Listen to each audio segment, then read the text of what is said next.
I'm talking today to Sue Pickering, who works here at Edinburgh. She is setting up the first PGD lab in Edinburgh. PGD stands for Pre-Implantation Genetic Diagnosis. What's it like being a patient who goes through PGD? Well, I've seen a lot of patients go through PGD over the years, and a lot of them find it very, very stressful. The treatment can be quite painful.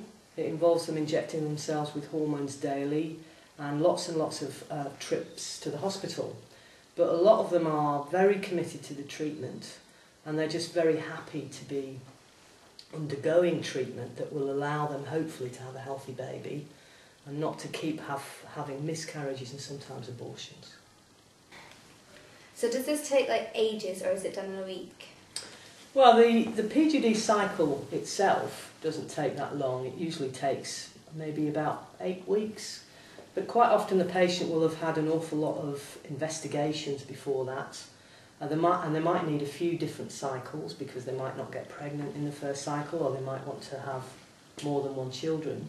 So it's not over and done with very quickly, and they do have to have a lot of commitment to go through the treatment. So how often does the treatment work? Well, it's quite variable between couples, and some couples obviously will never manage to have a baby by this treatment, but the success rate is roughly 2 out of 3 couples will be successful if they might have to have several cycles to do that. What are cycles? Oh, sorry, tries at PGD. Okay. Do you have like a success story you could tell me about it? Yeah, I worked with one couple at a unit that I worked in who came to us, and they'd had many miscarriages, I think nearly 12 miscarriages. And they were very, very upset about this, obviously, and quite gloomy about the prospects of ever having a baby. And after 2 cycles of PGD, we finally managed to get them pregnant, and now they've got beautiful twins, a boy and a girl. How much does PGD cost, and who pays for it? Like the NHS? It depends where you are. In Scotland at the moment, the NHS do pay for most couples. It depends a little bit on the disorder and whether we can do it by PGD, and also how old the lady is. So most people don't have to pay, but if they did have to pay, it's actually the fertility treatment which costs the most money, which is a bit strange because they only need the fertility treatment so they can have the PGD. But anyway, the fertility treatment costs around about £3,000 to £3,500, and then the DNA test itself costs about £2,000. So if you had to pay for it yourself, it would be around about £5,500, which is a lot. Yeah.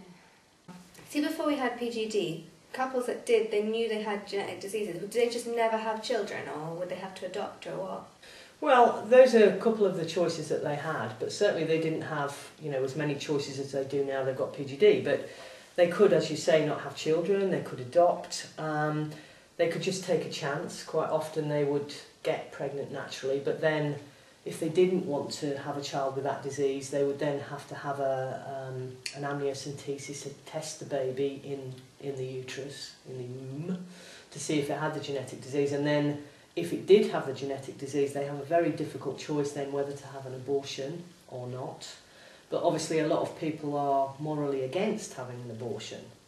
So, there are other choices. They could choose to maybe have a child by donor sperm or eggs, depending on which parent was carrying the disease, or both of them.